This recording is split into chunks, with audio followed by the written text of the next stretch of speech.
누가복음 17장 1절에서 4절 말씀입니다. 우리 같이 읽겠습니다. 예수께서 제자들에게 이르시되 실족하게 하는 것이 없을 수는 없으나 그렇게 하게 하는 자에게는 화로다. 그가 이 작은 자 중에 하나를 실족하게 할진대 차라리 연자 맷돌이 그 목에 매어 바다에 던져지는 것이 나으리라. 너희는 스스로 조심하라. 만일 내 형제가 죄를 범하거든 경고하고 회개하거든 용서하라. 만일 하루에 7번이라도 내게 죄를 짓고 7번 내게 돌아와 내가 회개하노라 하거든 너는 용서하라 하시더라. 아멘. 누가복음 141번째 시간입니다. 하는 것과 되는 것입니다. 최근에 이제 제가 좀 좋은 소리를 많이 듣고 삽니다.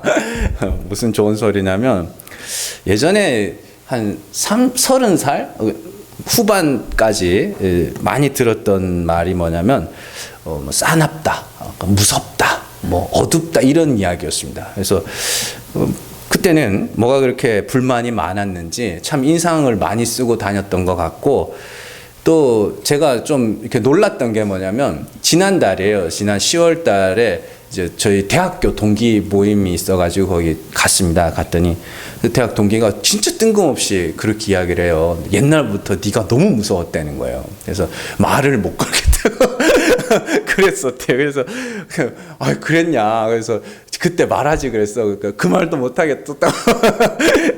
그래서 아 진짜 좀 그렇게 살았구나 그랬는데 최근에 이렇게 여기저기서 인상이 좋다는 이야기를 많이 들어요. 그리고 제가 놀란 게 뭐냐면 동네 아줌마가 저보고 너무 선하게 생겼다는 거예요.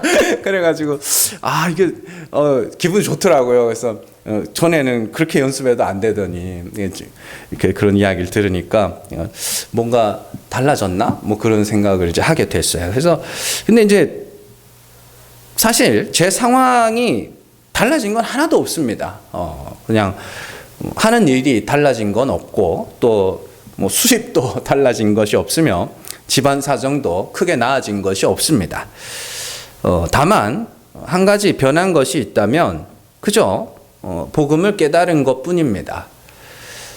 내가 인상이 좋아져야 되겠다 그런 마음조차도 먹은 적이 없습니다. 그냥 복음을 깨닫게 되면서 이전에 핑계와 변명 속에 살아가면서 나 자신은 나는 경건해. 내가 하는 일, 난 정의로워. 진짜 막 정의 이러면 정의감에 불타가지고 그랬던 시절이었거든요. 그리고 내가 하는 일이 무조건 옳다. 이런 생각을 하다가 이제는 나의 실체와 나의 죄악들을 보기 시작하였고 아, 이래서 은혜가 필요한 거구나. 아, 이래서 예수의 십자가가 필요한 거구나라는 것을 더 절실하게 깨닫게 되었죠.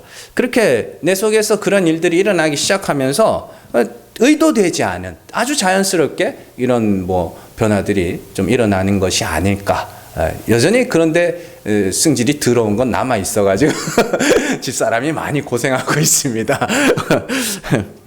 우리 몸속의 장기도 마찬가지죠. 우리 장기에 이상이 생기면 이 외부적으로 이렇게 티가 납니다. 그래서 망진이라고 그러죠. 보고 진단하는 거. 그래서 예를 들면 간이 좋지 않으면 얼굴이 새카맣게 변하든지 눈이 많이 나빠진다든지 아니면 장에 이상이 생기면 피부 트러블이 생기기도 하고 뭐 그런 여러 가지 증상이 나타나죠. 그럼 의사는 이렇게 보고 아, 이 사람이 밖으로 이런 일들이 일어나는 걸 보니까 되겠다. 그래서 어떤 그 글을 보니까 어떤 사람이 소화가 계속 안 돼가지고 그랬더니 갑자기 응급실로 가보라고 갔더니 심장에 무리가 와가지고 뭐 그런 일이 있었다고 그런 글도 있고 그렇습니다. 자 어쨌든 그래서 이제 장기가 치료가 되면 그 외부적으로 나타났던 증상들도 귀신같이 사라지는 그런 일들이 있는 것이죠. 이와 마찬가지로 우리 마음의 변화는 필연적으로 외부의 변화로 이어지게 되어 있습니다. 이를 사도 바울이 성령의 열매라고 이야기를 하는 것이죠. 갈라디아서 5장 22절에서 23절 말씀 같이 읽습니다.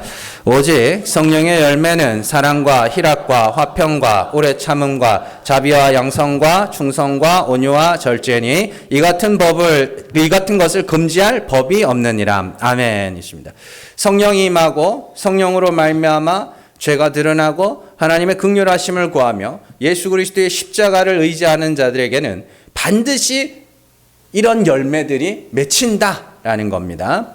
여기서 성령의 열매를 쭉 나열한 다음에 마지막에 금지할 법이 없다 이렇게 돼 있죠. 여기서 이걸 좀 설명을 하려고 합니다. 금지할 법이 없다. 자, 이는 두 가지 내용을 포함하고 있는 건데요. 첫 번째는 성령의 열매는 사람이 작정하고 의도하여 맺을 수 있는 것이 아니라는 이야기입니다.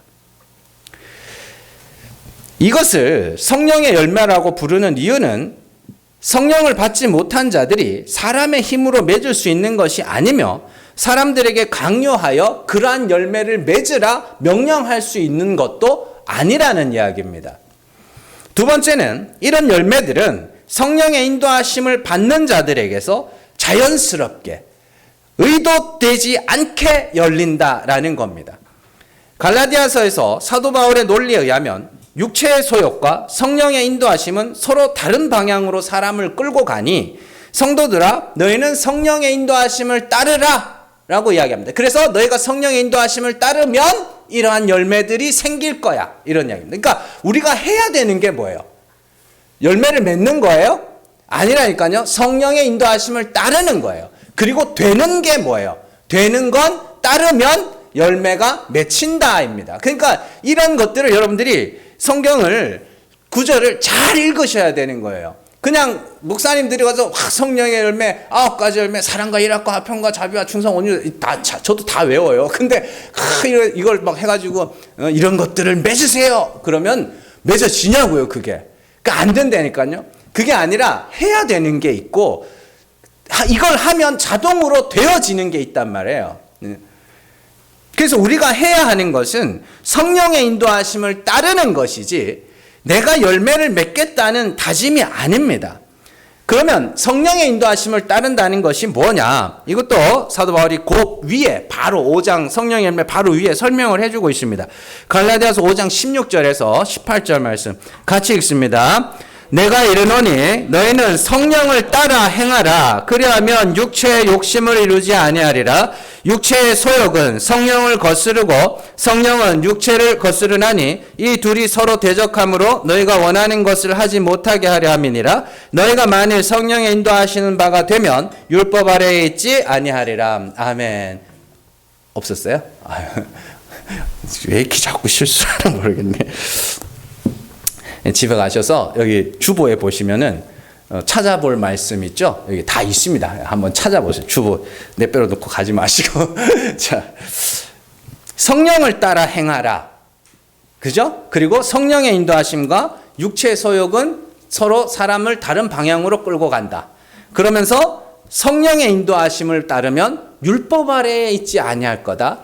그러면 육체의 소욕은 어디로 간다는 거예요? 율법 아래에 있다는 이야기죠. 그래서 율법 아래에 있다. 육체의 소욕이 뭐냐면 여러분들 육체의 소욕이 뭔지 아세요?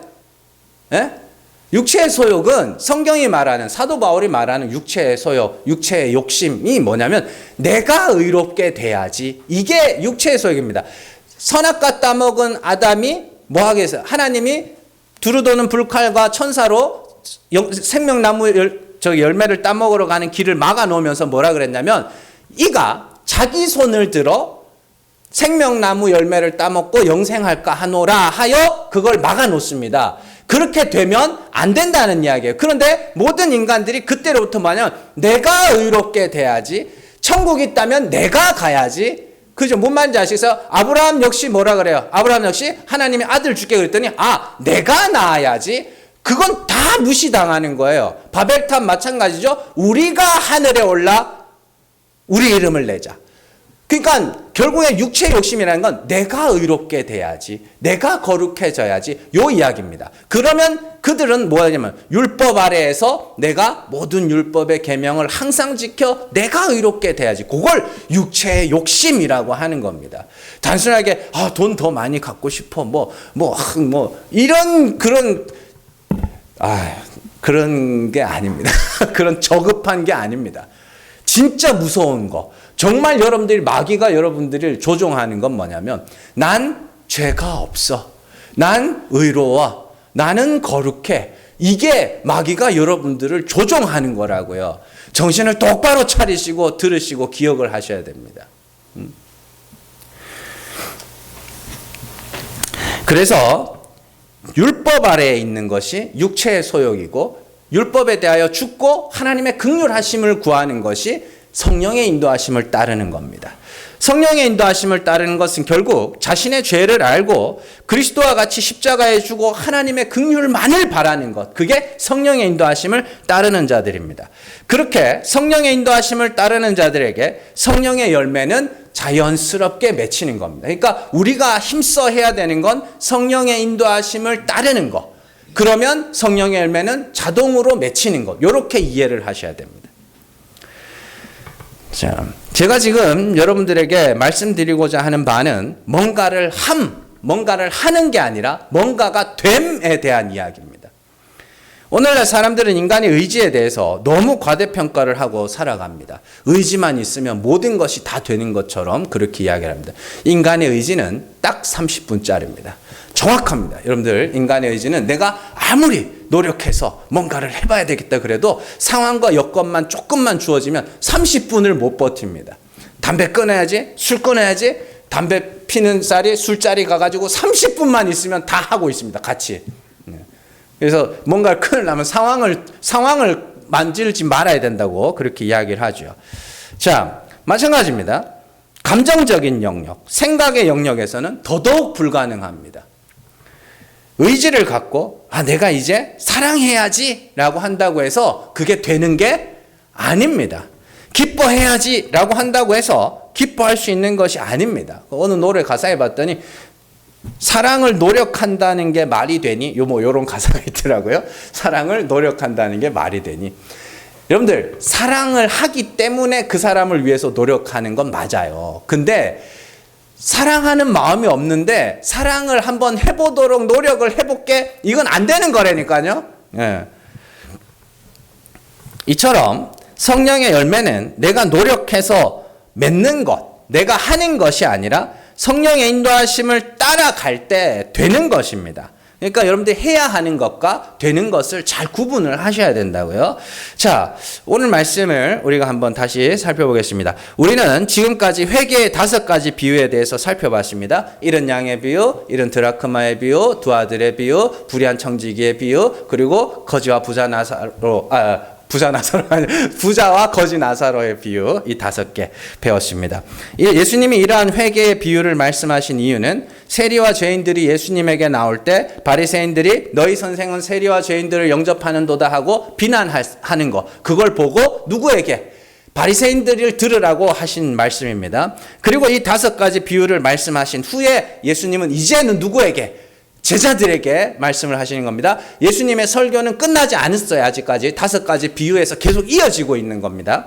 자, 그러면서 이렇게 말씀을 하시죠. 실족하는 것이 없을 수는 없으나 그렇게 하는 자에게는 화로다, 이렇게 말씀을 하시죠.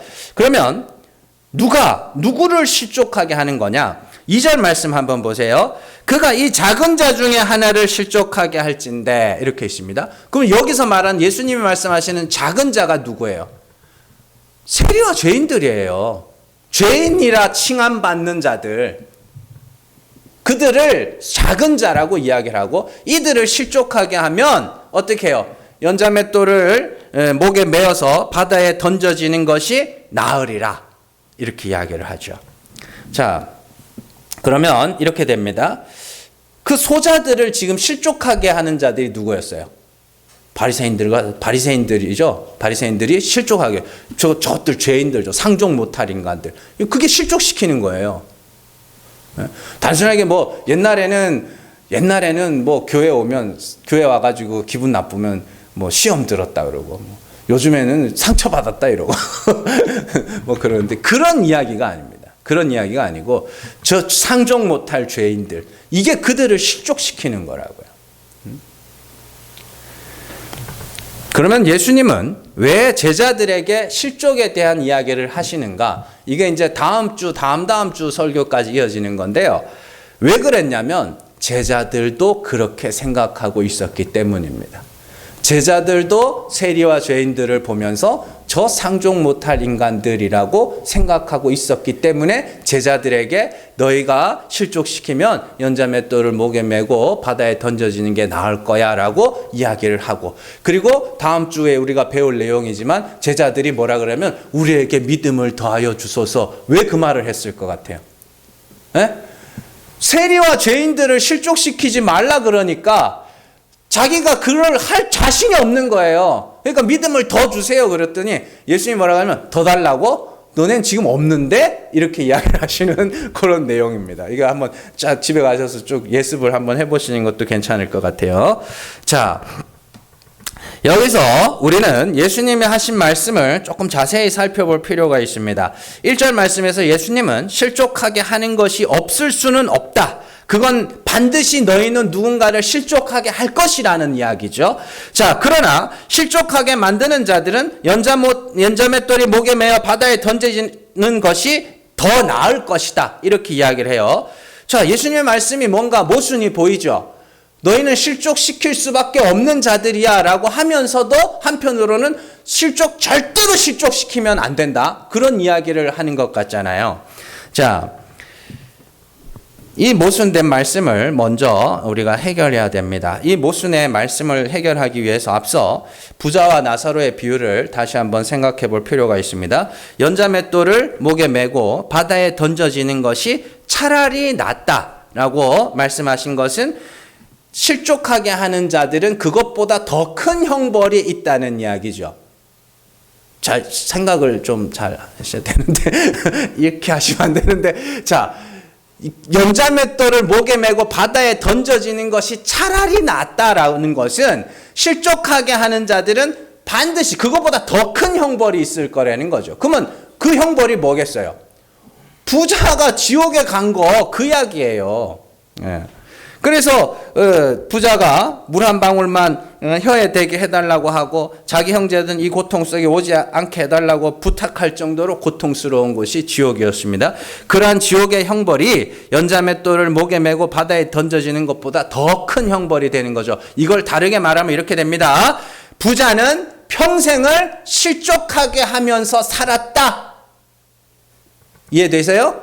자, 누가복음 16장 24절 같이 읽습니다. 불러 이르되 아버지 아브라함이여, 나는 긍휼히 여기사 나사로를 보내어 그 손가락 끝에 물을 찍어 내 혀를 서늘하게 하소서. 내가 이 불꽃 가운데서 괴로워하나이다. 27절 내 형제 5이 있으니 그들에게 증언하게 하여 그들로 이 고통받는 곳에 오지 않게 하소서. 아멘. 이게 뭐냐면 연자맷돌을 목에 메고 바다에 던져지는 것보다 더 큰 형벌이 지옥의 형벌입니다. 그런데 예수님께서 뭐라 그러냐면 실족해 하는 자는 차라리 낫다라고 하신 거는 그 부자는 누구를 상징하는 거였어요? 바리새인을 상징한다고 그랬죠. 그 바리새인이 일생을 뭐 하면서 살았다? 실족시키면서 살았다. 자신들은 고고한 사람인 양 생각하면서 다른 이들을 정죄하고 상종 못할 인간으로 격을 두고 차별하면서 그렇게 살았다. 그게 뭐예요? 실족시키는 삶이다. 그들은 지옥에 간다. 그러니까 너희는 절대로 바리새인처럼 실족시키는 자가 되면 안 된다. 이런 이야기입니다. 그 문제는 그게 의지로 되느냐? 아닙니다. 성령을 받은 자라야 되는 겁니다. 성령을 받지 않은 사람들은 모두가 실족시키면서 살아갑니다. 성령을 받지 못한 사람들은 모두 육체의 소욕을 따라 살아가기 때문에 내가 의로워야 되고, 사람이 천국이 있다면 사람이 자기의 의로움을 갖고 가야 된다고 생각하기 때문에 다른 사람들하고 자연스럽게 뭐가 생겨요? 격차가 생겨요. 나는 이렇게 선하고 이렇게 거룩하게 살았는데 저 인간은 아직까지 술도 못 끊었대, 담배도 못 끊었대, 사는 게 아직 왜 저렇게, 이렇게요. 이런 격차요. 뭔 말인지 아시겠어요? 지금 이제 대학생, 고3들이 이제 수능 치고 이제 대학 가야 됩니다. 대학은 누구 힘으로 가요? 자기 힘으로 가요. 그러니까 뭐예요? 격차를 두죠. 1등, 2등, 3등, 4등, 5등. 그래가지고 수능 쳤는데 막 뭐 저 밑에 막 몇 등급까지 있는지는 모르겠지만 9등급으로 쫙 깔아놓은 애들 있으면 저 무식한 것들 뭐 이렇게 그렇게 된단 말이에요. 천국은 수능 같은 게 아니에요. 천국은 대입이 아니라고요.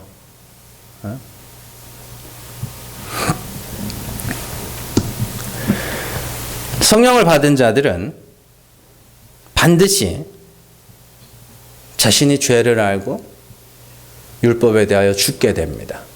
나는 하나님의 은혜와 긍휼이 아니면 절대 구원에 이르지 못할 죄인임을 알아가고 배워가고 확인하고 기억합니다. 그게 성령을 받은 자들에게서 일어나는 일입니다. 나 죄인 맞구나. 나 죄인 맞네. 그러면 그들은 뭘 하게 되냐? 자연스럽게 소자들을 실족시키지 않게 됩니다. 왜냐하면 성령이 우리 안에서 우리의 죄를 폭로하여 내가 죄인 중에 괴수임을 알도록 하시며 예수 그리스도의 십자가 외에는 구원받을 길이 없음을 알도록 하시기 때문입니다.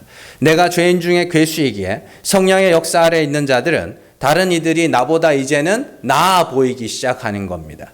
그렇게 성령의 첫 번째 열매인 사랑이 맺히기 시작하는 겁니다. 여러분들 사랑이 뭐예요? 사랑. 사랑. 성경이 말하는 사랑은 용서의 개념입니다. 상대방이 원하는 것을 해주는 사랑이 아니라 용서의 개념이에요. 오늘 말씀에서 예수님은 실족시키는 것 대신에 다른 사람의 죄 앞에서 어떻게 처신해야 하는지를 말해주고 있죠. 자, 3절 4절 너희는 스스로 조심하라. 만일 내 형제가 죄를 범하거든 경고하고 회개하거든 뭐 어떻게 하라고요? 용서하라. 만일 하루에 7번이라도 내게 죄를 짓고 7번 내게 돌아와 내가 회개하노라 하거든 너는 용서하라 하시더라. 이게 사랑이라고요. 이게 사랑이라고요. 여러분들 하나님이 그의 사랑을 어떻게 확증하셨어요? 우리가 아직 죄인 되었을 때에 그리스도를 십자가에 못 박아 죽게 하심으로 우리를 향한 자기의 사랑을 어떻게 하셨다고요? 확증하셨다고요. 예수 그리스도의 십자가가 하나님의 사랑이라고요. 그래서 하나님이 너희를 사랑하신 것 같이 너희도 어떻게 하라고요? 사랑하라. 그건 뭔 말이에요? 하나님이 너희의 죄를 사하신 것과 같이 너희도 서로 죄를 사해줘 이 말이에요. 그게 사랑이에요. 제 이야기가 아닙니다. 요한일서 4장 10절에서 11절 말씀 같이 읽습니다. 사랑은 여기 있으니 우리가 하나님을 사랑한 것이 아니요 하나님이 우리를 사랑하사 우리 죄를 속하기 위하여 화목제물로 그 아들을 보내셨습니다. 사랑하는 자들아 하나님이 이같이 우리를 사랑하셨은즉 우리도 서로 사랑하는 것이 마땅하도다. 아멘. 잘 보세요. 예수님이 우리에게 주신 세 계명, 내가 너희를 사랑한 것 같이 너희도 서로 사랑하라. 이거 세 계명이에요. 자, 그런데 사도 요한이 사랑이 뭔지를 설명을 해줍니다. 거기 10절 초반에 사랑은 여기 있으니 그럼 딴 데도 있나? 그게 아니라 이것이 사랑이다입니다. 이걸 헬라어 원어로 보면 이것이 사랑이다. 이렇게 나와요. 자, 그러면서 하나님의 사랑을 우리에게 설명을 해주시는데 우리 죄를 속하기 위하여 화목제물로 그 아들을 보내신 것이 사랑이야. 죄를 사하기 위하여 아들을 내어주신 것이 하나님의 사랑이에요. 우리는 그러면 뭐 해야 돼요? 하나님이 사랑을 줬어요? 그러면 뭐 해야 돼요? 받아야죠. 어떻게 받아요? 하나님이 죄를 사하시기 위하여 아들을 화목제물로 우리를 위하여 보내셨으면 우리는 그 사랑을 받으려면 어떻게 해야 돼요? 내가 죄를 사해 줬구마 이렇게 했으면 그러면 나는 뭐예요? 나 죄인 맞아요. 나 죄사함 받아야 하는 죄인 맞아요. 그게 하나님의 사랑을 받는 겁니다. 그렇게 하나님이 우리를 사랑하셨어요. 그러면서 11절 한번 보세요. 11절 사랑하는 자들아 여기서 잘 보세요. 하나님이 이같이 우리를 사랑하셨은즉 이같이가 뭐예요? 이런 방법으로 이런 모양으로 하나님이 죄를 사해 주시는 모양으로 우리를 사랑해 주셨으니 우리도 어떻게 해요? 서로 사랑하는 것이 마땅하도다. 그러면 하나님이 우리를 어떻게 사랑해? 죄를 사해 주시는 모양으로 사랑해 주셨어요. 우리가 그 사랑을 받아 죄 사함을 받았죠. 그러면 우리가 이제 서로 하나님으로부터 온 사랑을 어떻게 해요? 흘려보내는 거죠. 그래서 뭐 하는 거예요? 서로 죄를 알게 하고 회개하면 용서하고. 이게 사랑이라고요.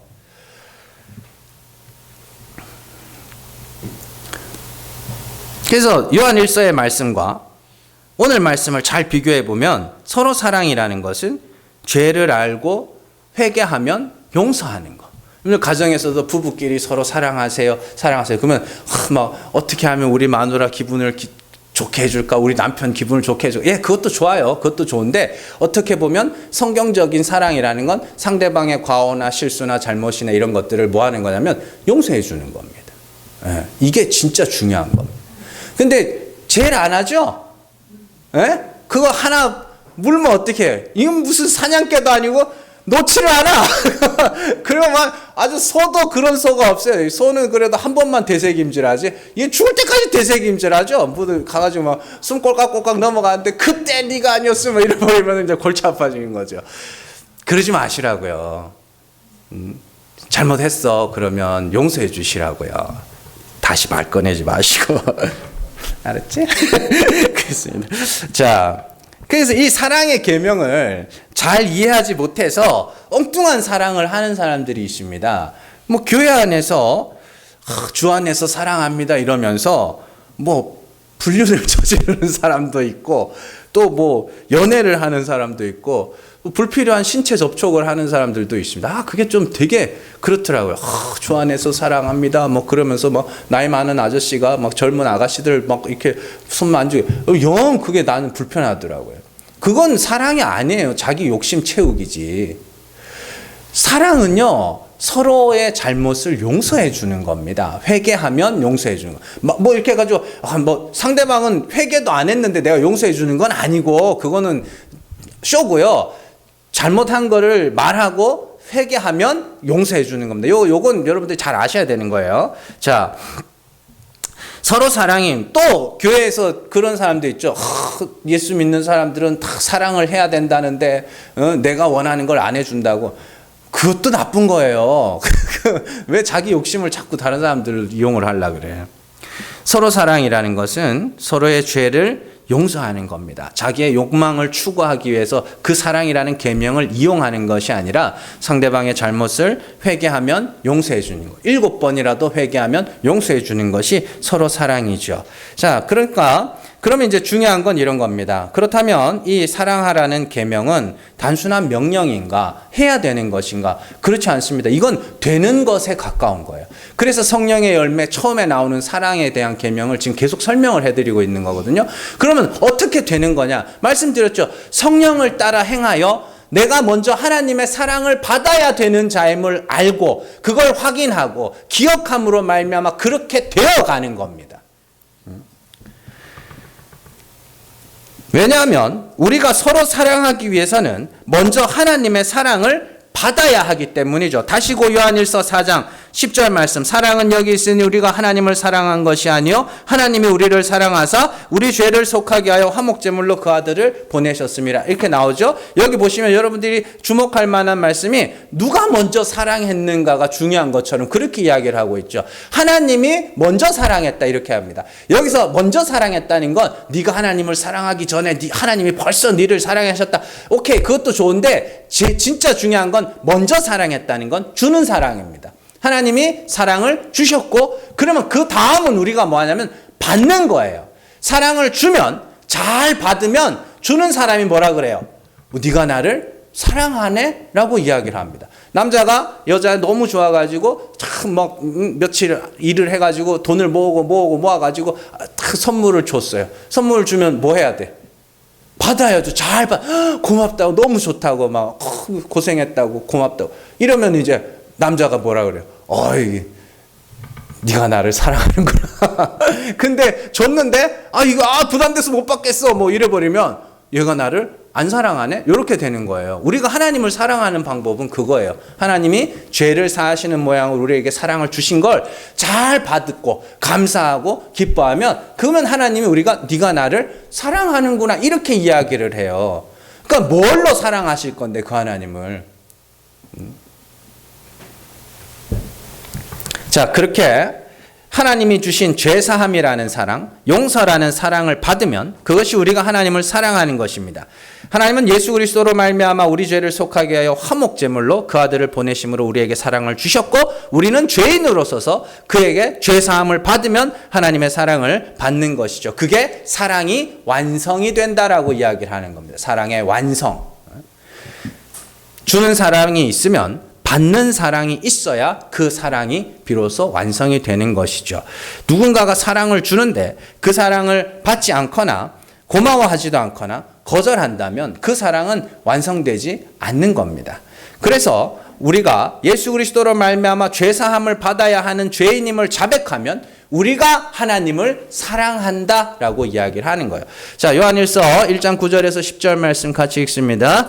만일 우리가 우리 죄를 자백하면 그는 미쁘시고 의로우사 우리 죄를 사하시며 우리를 모든 불의에서 깨끗하게 하실 것이요 만일 우리가 범죄하지 아니하였다 하면 하나님을 거짓말하는 이로 만드는 것이니 또한 그의 말씀이 우리 속에 있지 아니하니라. 아멘. 죄를 자백하면 죄가 사함을 받지만 죄가 없다 하면 하나님을 거짓말하는 이로 만드는 것이라 이렇게 이야기를 합니다. 하나님은 죄를 사하시기 위해서 죄 있는 모양으로 연약한 육신으로 만들어 놓으셨는데 인간들이 선악과 따먹은 인간들이 자꾸만 뭘 하냐면 나는 죄 없다. 그게 진짜 우리를 멸망시키는 거라고요. 나는 죄 없다. 여러분들 이거 성경에만 나오는 이야기가 아니고 여러분들 일상생활에서 늘 나오는 이야기, 늘 경험하는 이야기입니다. 사고 쳐놓고도 나는 죄 없는데, 난 잘못한 게 없는데 이런 핑계 저런 핑계 대고 이런 변명 저런 변명 되면서 그게 선악과 따먹은 아담의 후손의 모습이라고요. 근데 하나님이 뭐라 그래요? 괜찮다 그래요. 여러분 창세기의 이야기를 해드릴까요? 자, 하나님이 어떻게 하셨어요? 아담과 하와를 처음에 만드실 때 벌거벗겨 놓으셨죠. 선악과 따먹었던 인간들이 뭐예요? 서로 그 벌거벗음을 보고 뭐예요? 부끄럽게 여겨요. 그래서 뭐예요? 나뭇잎으로, 무화과 나뭇잎으로 엮어서 그걸 가리죠. 왜요? 하나님이 그걸 부끄러운 거라고 말한 적이 있어요? 없다니까요.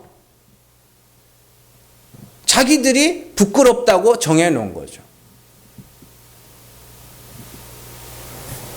그래서 인간들이 자꾸만 자기의 의, 자기의 공로, 자기의 행위들로 자기의 실체를 꽁꽁 숨겨놓는 겁니다.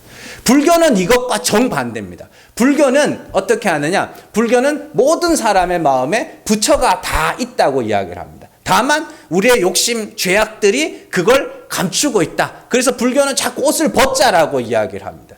기독교는 어떻게 하냐? 벗으면 입혀주신다. 이렇게 이야기를 하는 거고. 어쨌든 뭐 그런 것들은 상식으로만 알면 되는 거고.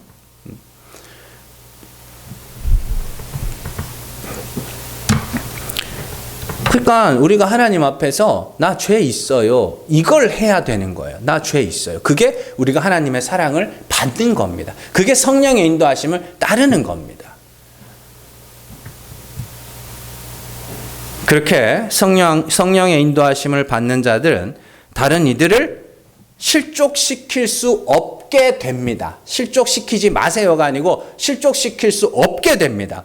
단순한 명령이 아니라 그렇게 되는 겁니다. 하루에 7번이라도 죄를 짓고 회개하노라 하면 용서를 할 수 있게 됩니다. 왜요? 내가 얼마나 큰 죄인인지를 알아가기 때문에, 내가 얼마나 죄 많은 인생인지를 배워가고 날마다 익혀가기 때문에 그게 되어지는 겁니다. 그게 예수님의 1만 달란트 빚진 자의 비유의 핵심입니다. 1만 달란트 빚진 자의 비유, 여러분들 내용 잘 아시죠? 어떤 사람 종이 1만 달란트를 빚졌습니다. 1만 달란트는 어마어마한 돈, 한 국가의 예산만큼이나 큰 돈입니다. 자, 그런데 그걸 뭐 어떻게 했는지는 모르겠지만 그걸 빚졌어요. 그래 빚졌는데 이제 임금이 주인이 불러다가 다 갚아라 이렇게 이야기합니다. 그러니까 이 종이 이제 이걸 갚을 길이 없어요. 그래서 내가 어떻게 해서든지 한번 갚아볼게요. 막 그러니까 주인이 불쌍해서 불쌍히 여겨 그 빚을 탕감해 줍니다. 그렇게 주인으로부터 빚을 탕감받은 종이 집으로 가는 길에 자신에게 300데나리온이면 요즘으로 치면 1년 연봉 됩니다. 한 데나리온이 하루 품삯이거든요. 그러니까 300데나리온이면 300일 동안 일한 품삯. 그래서 주일 쉬고 그 주 6일째로 하면 되겠네. 하여튼 그 300데나리온 1년치 연봉쯤 되는 그걸 빚진 자를 만납니다. 그러자 얘가 갑자기 어떻게 해요? 갑자기 싹 돌변하더니 걔를 막 빚 갚으라고 막 그러죠. 그러고는 빚 못 갚으니까 감옥에 넣어버리는 그런 이야기입니다. 여러분들 그 비유가 어떻게 끝나는지 아세요? 그 비유가 어떤 말씀으로 끝나는지? 마태복음 18장 35절 말씀 같이 읽습니다. 너희가 각각 마음으로부터 형제를 용서하지 아니하면 나의 하늘 아버지께서도 너희에게 이와 같이 하시리라. 아멘. 여기서 가장 마음에 걸리는 말씀이 마음으로부터 형제를 용서하지 아니하면입니다. 그러면 여러분 마음으로부터 형제를 용서한다는 게 뭐예요? 대인배스럽게 막 내가 너의 죄를 사하노라 그런 거예요? 그게 아닙니다. 마음으로부터 용서한다는 건 내가 뭐라고 너를 그렇게 하겠냐? 내가 더 큰 죄인인데 그 비유를 잘 생각해 보세요. 마음으로부터 한다는 건 내가 지금 방금 1만 달란트를 빚을 탕감받고 왔단 말이에요. 그 1만 달란트 빚진 것을 탕감받고 온 사람이 300데나리온 빚진 자들이 아이고 이게 뭐라고? 그래 우리 오늘 집사님이 이렇게 되게 하다가 어쨌든 이건 안 해야지. 참 그렇습니다. 너무나도 큰 은혜를 받았기 때문에 이 별것 아닌 것처럼 여겨지는, 하나님으로부터 너무나도 큰 사랑을 받았기 때문에 하나님의 사랑이, 하나님의 죄를 사해 주신 그 사랑이 너무나도 크고도 엄청나서 그 은혜를 알기 때문에 다른 사람들의 죄가 도리어 작아 보이는, 그걸 마음으로부터 형제를 용서한다라고 이야기를 하는 거예요. 대인배스러운 게 아니에요. 내 죄가 얼마나 큰지를 알기 때문에. 여러분들 에베소서 같은 데 보면 사도 바울이 그렇게 이야기하죠. 하나님의 사랑의 크기와 넓이와 폭과 넓이 알아야 된다. 어떻게 할 건데요? 찬송가에도 그런 거 나오죠. 하늘을 두루마리 삼고 바다를 먹물 삼아도 하나님의 사랑을 다 기록할 수 없겠네. 어떻게 해요? 그거 다 여러분들의 죄들이에요. 그 죄들을 다 기억하면 하늘을 두루마리 삼고 바다를 먹물 삼아도 모자랄 거란 말이에요. 그걸 다 일순간에 그리스도의 십자가로 말미암아 탕감해 주신 분이 하나님이시란 말입니다.